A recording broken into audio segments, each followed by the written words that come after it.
All right, welcome back, everybody.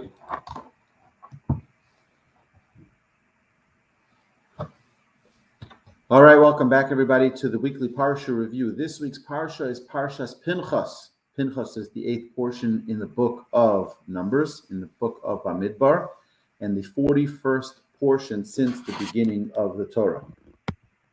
We have 168 verses in this week's Parsha, 1,887 words, and 7,853 letters. There isn't an extra letter in the Torah. We have to always remember that. There are 6 mitzvahs in this week's Parsha. There are 6 performative mitzvahs. And the Mishnah and this Parsha begins with Pinchas and his reward for his zealousness. So Pinchas is rewarded with a covenant of peace and is appointed a Kohen for his bold and zealous action of executing Zimri and the princess Cosbi to preserve Hashem's honor. Pinchas was the grandson of Aaron, the high priest, and was not included in the original selection of Kohanim. No other person would ever get this honor. Hashem tells Moshe to treat the Midianites as enemies and battle them and retaliate at them for luring the Jews to sin. It's one of the things that Hashem hates most is those who influence others to sin. The census then begins. Hashem talks to Moshe and Elazar, the son of Aaron HaKohen.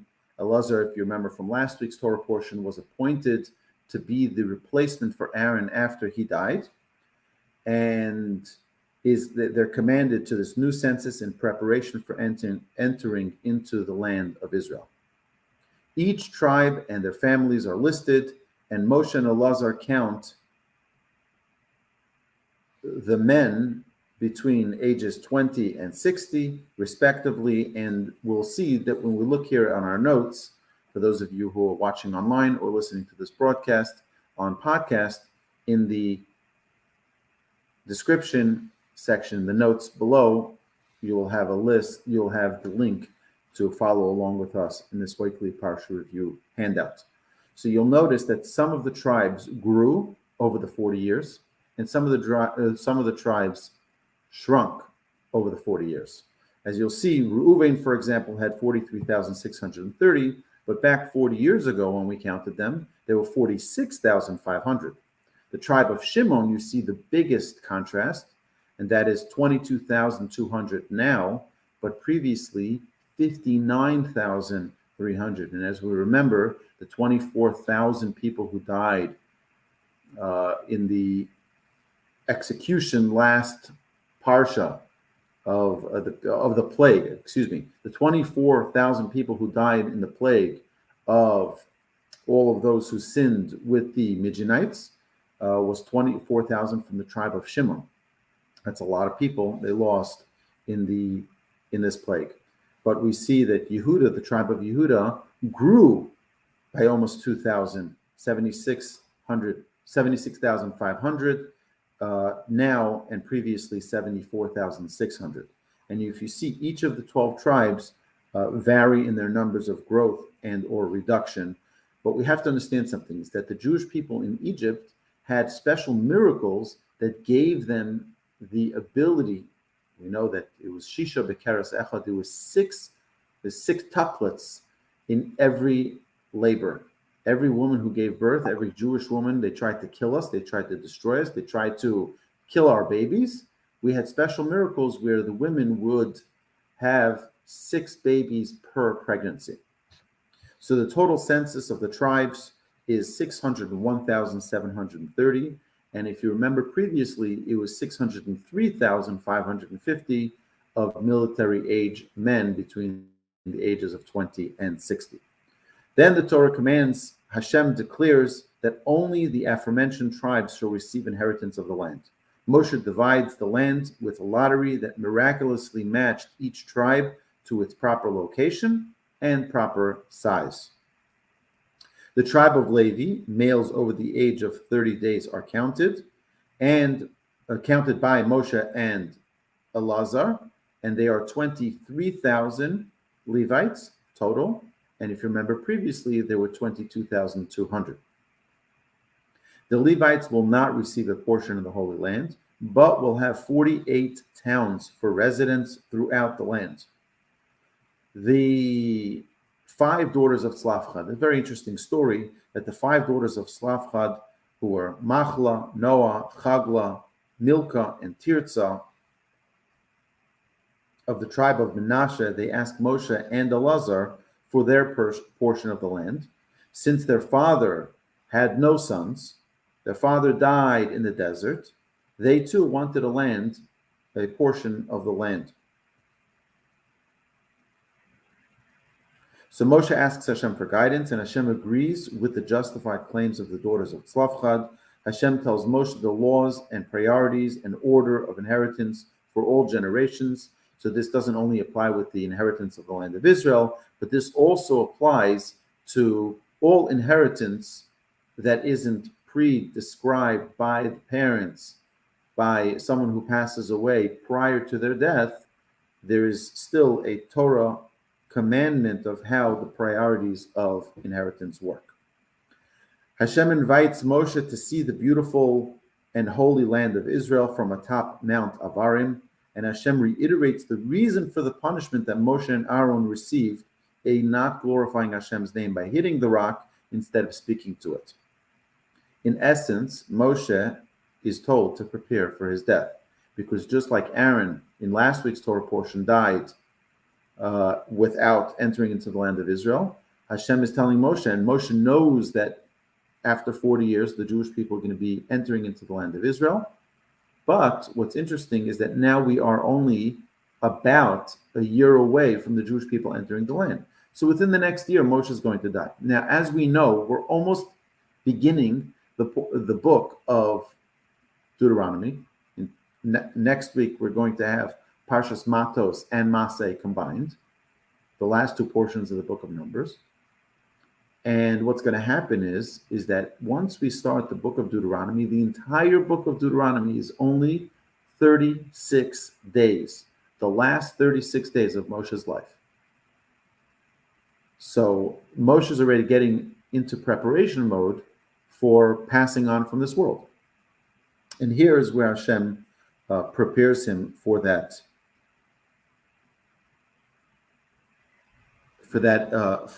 time that is coming. Okay, Moshe, understanding this, asks for a successor. Moshe asks Hashem for a successor who can lead the Jewish people after his tenure ends. Hashem tells Moshe to command and ordain Yehoshua, the son of Nun, as the subsequent leader of the Jewish people, and to do so in front of Elazar and the entire assembly of the Jewish people, the children of Israel.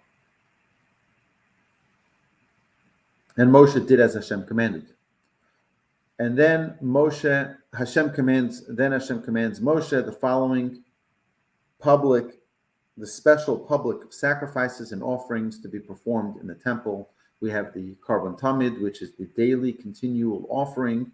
We have the Shabbos Musaf offering. We have the Rosh Chodesh, the new month, the new moon offering. We have Pesach, Shavuot, Rosh Hashanah, Yom Kippur, Sukkot, and Shmini Atzeres offerings, and then personal offerings like from vows, free will, meal offerings, libations, and peace offerings are also mentioned in the end of this week's Parsha. And then Moshe teaches everything to the Jewish people as he was commanded. Okay, so now, my dear friends, the important lessons from this week's Parsha section. The first thing we need to point out is that, when we talk about a zealous person, usually it's in a negative way. Oh, he's a zealot.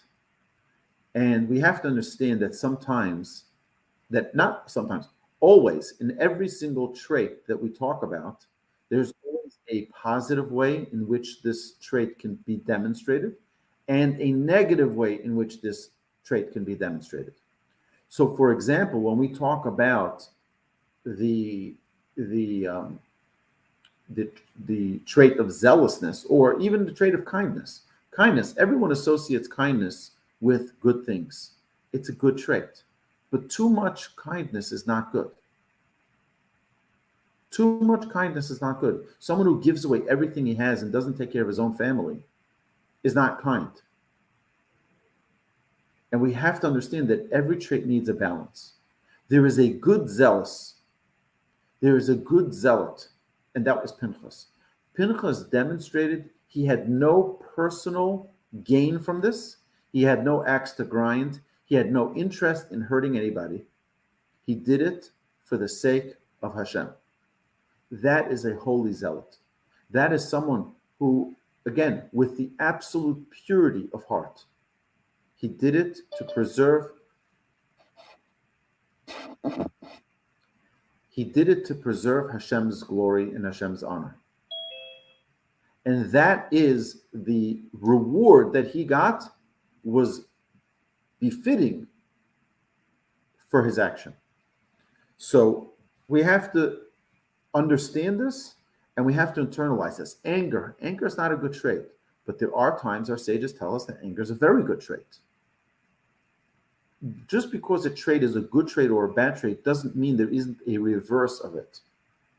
So even a completely bad trait like anger, there is a right time where anger is appropriate. I'll give you an example. Your child, we mentioned this previously, but if your child runs into the street, so you want to demonstrate a face of anger so that the child knows this is not good. Anger itself is not a good trait, but there's a right time to show it. There's a right time when the display of anger is the correct thing to do. So let's take this to heart, that every trait, a good trait, a bad trait, has its balance. And we need to be the ones to find that proper balance. Pinchas here demonstrated by, as you remember from last week, he killed Zimri ben Salu and Cosbi Bas Tzur. She was a princess, a Midianite princess, whose goal was to make the Jewish people sin with the Midianite women. And this is the reason that Pinchas went with a spear and he killed them both, so that nobody should have any questions of why did you do this. Everybody saw what was going on, and this was a demonstration of God's glory, of God's kingship in the world that came through the hands of Pinchas. So we see another counting of the Jewish people. And we mentioned this previously. This week, this book that we're learning right now is the book of Numbers. In English, we call it the book of Numbers. But it's called Bamidbar. The Jewish people were in the desert. Why do we call it the book of Numbers? Because the Jewish people are being counted so many times in the book of Bamidbar. We're being counted time and again. Now, why are the Jewish people counted so many times? Because something which is precious, you count frequently. When you have something that's precious, you count it frequently. And the Jewish people are very precious to the Almighty. But there's another reason here, and that is to identify the drop in population. We see that the Jewish people decline in numbers. We lost almost 2,000 people, over 2,000 people, from the previous count of 40 years ago to the count now.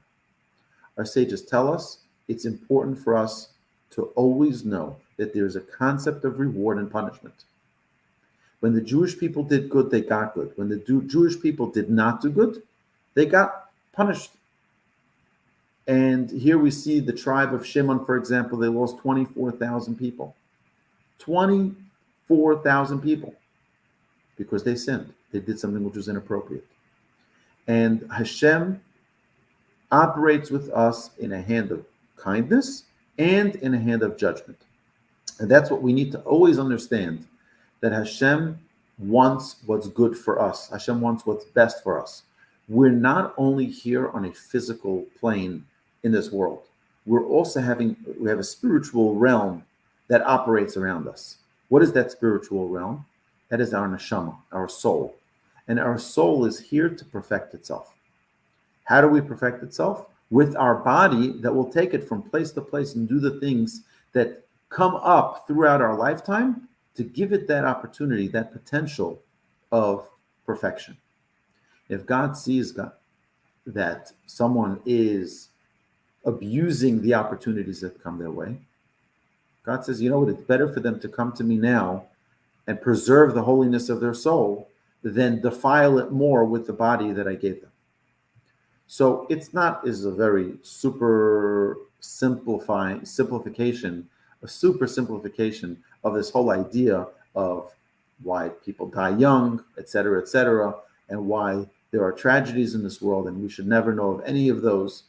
But it's a bigger picture than just how our eyes see. Well, someone who's old dies and someone who's young lives. That's not the case. We're not physical beings, we're spiritual beings that are being carried around by a spiritual soul, by a physical body. Okay, so then we see that there's true transparency in the leadership of the Jewish people. First is we're the only nation that doesn't rely on a revelation by an individual who claims to have had some type of, interaction with the Almighty, right? Muhammad had a dream, and if you don't believe him, he's going to kill you.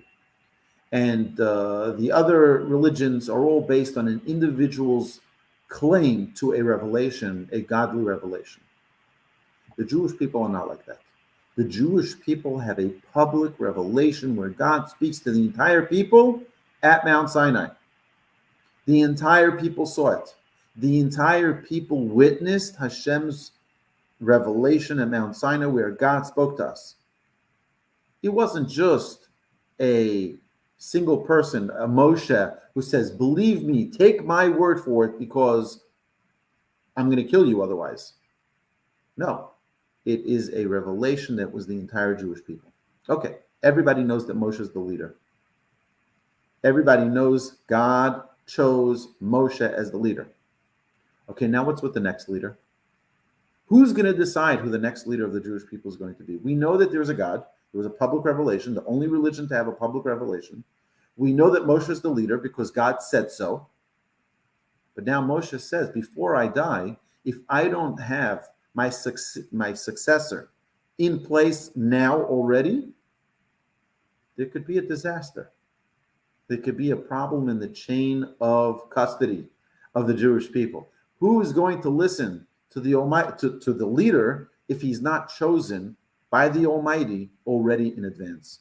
So this Moshe wants this transparency so that the Jewish people don't have a conflict of leadership, that they don't have an issue, a transfer of power that isn't appropriate.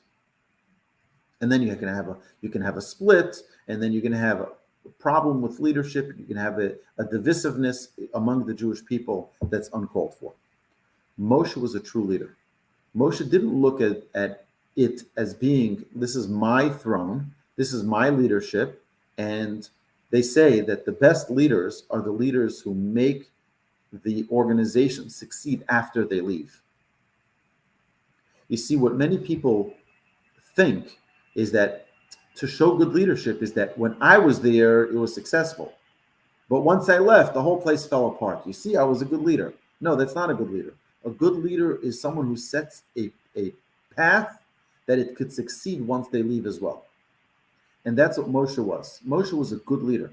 He says, I'm going to die one day. We know this. The Torah tells us this. But guess what? He prepares for the Jewish people the next leader already now. That in Joshua was anointed to be the leader as soon as Moshe departs. We see another thing is that Moshe is being prepared for his death. And I think that this is something we learned way back in Parshas Vayechi, in the 12th portion of the Torah, where we see that Jacob died after being sick. There was no death that came after sickness. It was just a sudden death. Everybody had a sudden death occur to them.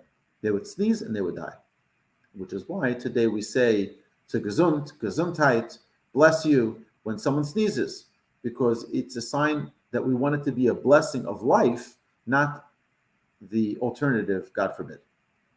So why did Jacob pray to be sick, to have an illness prior to death? Because he wanted it to be a merciful notification for a person prior to death so that they can prepare before their death. Imagine if a person just died out of the thin air. A person just collapsed and died, and he had no preparation, no illness to prepare him for it, to prepare the family, to guide the family, to work on the inheritance, like we see in this week's Parsha. These are things that are important for each and every one of us to prepare for our death. We all have a beginning date, a start date, and we all have an end date, a day where we will expire. And not to live in a world where we think we're going to live forever. That day is going to come. Let's be prepared for it. Here we learn from Moshe the incredible mitzvah to prepare for our death. How do we prepare? Not by getting depressed, not by getting sad, right? Number one, guaranteeing that we live a life that is filled and enriched with mitzvahs. To give ourselves the opportunity to have an enriched life filled with authentic, good deeds, good actions, learning Torah, doing kindness to our fellow man, and also preparing so that our future generations can carry on our legacy. And this is something which is so critically important for us to not think of life as being, yeah, today I'm alive and that's good. But there will be a day where we won't be here. And to take it into consideration. And if anybody wants help discussing this, we can talk about this privately. You can reach out to me, you can email me, you can call me, and we'll happily talk about this a little bit further. We can talk about this more. Then we see that Moshe leaves an inheritance for us. And that is Moshe's desire to enter the land. You see, Moshe understood that if he entered the land, there are some commentaries that say that Moshe intentionally hit the rock knowing that his punishment would be that he won't be able to enter the land. He did it intentionally. Why? So that he can leave his desire to enter the land as an inheritance for the Jewish people. What does that mean? Moshe knew that the way in which he dies is the way in which his legacy will live on forever. And if Moshe entered the land of Israel, so the Jewish people will be satisfied that they're in the land of Israel, but they won't appreciate it as much. Instead, Moshe says, I'm ready to give up my own privilege, my own opportunity of entering the land of Israel, so that my descendants forever and ever, 3,300 years from now, when they're living in Houston, Texas, or wherever they may be, every Jew is going to have a desire to go back to Israel. It's the craziest thing. Why do people have a desire to go to the land of Israel? You see people from India who live in the United States say, oh, I can't wait to go back to Israel. Go back to India. I can't wait to go back to India. I've never heard anyone say that. Or to go back to Canada. I'm from Canada. I can't wait to go back to Canada.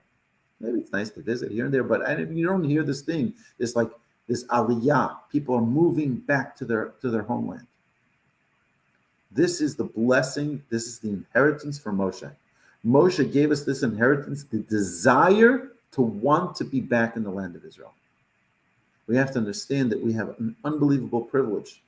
We can go on United.com, you can go on Delta, you can go on any of these airlines and just buy a ticket to go to our homeland, to our Holy Land, to the land of Abraham, Isaac, and Jacob. It's a tremendous privilege that we have, and we should utilize this privilege to go to the land of Israel and to see it and to walk it.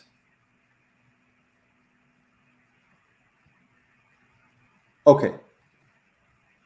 Another thing that we see is that Moshe, as soon as the daughters of Tzlafcha talk about their inheritance, Moshe immediately, Hashem says, oh, by the way, you come up to Mount Avarim, come up to Mount Avarim and take a look at the land that you're not entering into. Why? Because Moshe started asking, he says, the daughters of Tzlafcha are getting their land. Maybe there's an opportunity for me to negotiate my way back in and to get my part of the land. Hashem says, no. You can look at the land, but you can't enter it. Right? You can look at it and not enter it. To only add to his desire to go back into the land, to go into the land, and to leave it as a greater inheritance for the Jewish people.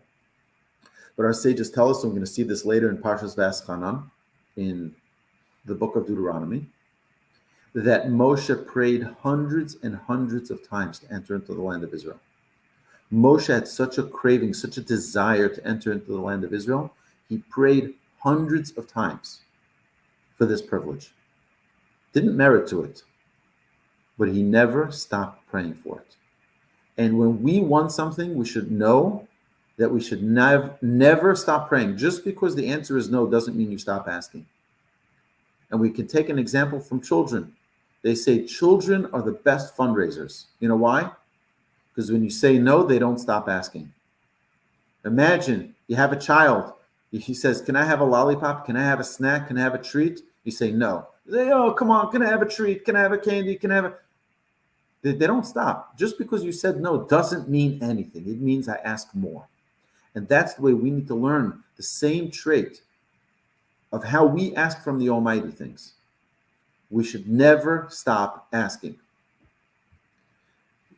The next thing is we see that the first offering that's mentioned in all the offerings is the daily offering, the Karban Tamid, the continual offering.